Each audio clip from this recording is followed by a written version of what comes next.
Hi guys, Chester Westford here. Here we are, big Mandalorian finale, and it was quite big, wasn't it? Certainly wasn't perfect. It suffered some serious expositional dialogue problems in the beginning, for instance, with the Fennec Shand repeating stuff to Boba Fett and the Mandalorian that they should have already known. Probably did. That was a bit clunkily written. It reminded me of some of the dialogue on Doctor Who lately. But, once the pace of the episode got going, I thought the action sequences were exciting enough. Well paced, like I say. The whole episode was basically one big Western showdown. Most of it entirely predictable, except for the Rancor, which I had totally forgotten about. Mainly because they only showed it once, and boy did he learn to ride that thing fast. But, it still looked cool, so I guess it doesn't matter. Looked pretty cool. Except maybe the whole King Kong bit. That might have been a little much. Sorry, I'm beginning to sound like I'm really down on this episode, but I'm not. It was fun. I just wouldn't say it was great. Like the rest of this series. There were a few things here I was kind of disappointed about. For instance, I was hoping to see Cad Bane get away rather than get killed so we could have him as an interesting character in the future.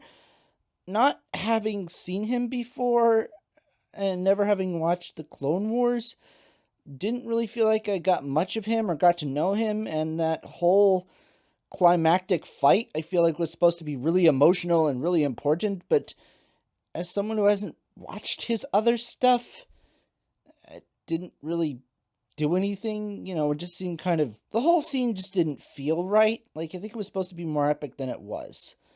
Like, I don't know, if they wanted to make him a big deal in this series, they really should have brought him in a whole lot sooner, given us a little bit about the backstory between the two.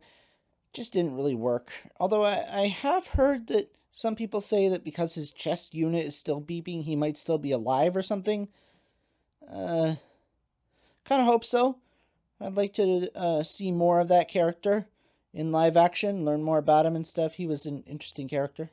And I also have to admit, although I was fully expecting it, I'm kind of disappointed Grogu is back with the Mandalorian.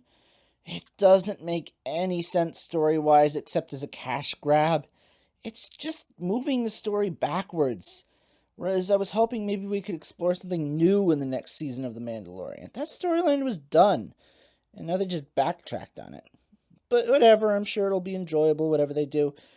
Maybe they'll do something with the fact that they're both outcasts now, with Mando having been thrown out of Mandalorian society and Grogu having chosen to leave the Jedi. I don't know, like I say, I don't want to be too down on this. All in all, this wasn't a bad series, just kind of disappointing if I'm honest. I felt like maybe it needed more character arcs, especially in the finale. If we'd had more character development, we could have seen the arcs wrapped up satisfactorily in the final episode, and then we had had a lot more emotional punch. Oh, and so now after all that trouble, Fett and Shand aren't even going to continue ruling? Well, then what was all this for, then? I guess it makes sense character-wise for them to see it's too much trouble, and then... But why bother make us sit through it, then? I do wonder, though, if we get a Season 2, is it going to be them setting up Cobb Vanth as the ruler and leaving? I don't know. Anyway, Season 2, I think, would be interesting if they did it a little better, maybe. Yeah, like I say, overall, I'd give this episode, in context of the rest of the Boba Fett episodes, maybe an 8 out of 10, and the whole series, 6.5 out of 10? I don't know, what did you guys think? Did you like it? Would you want to see more Boba Fett? I'm not sure I care either way at this point.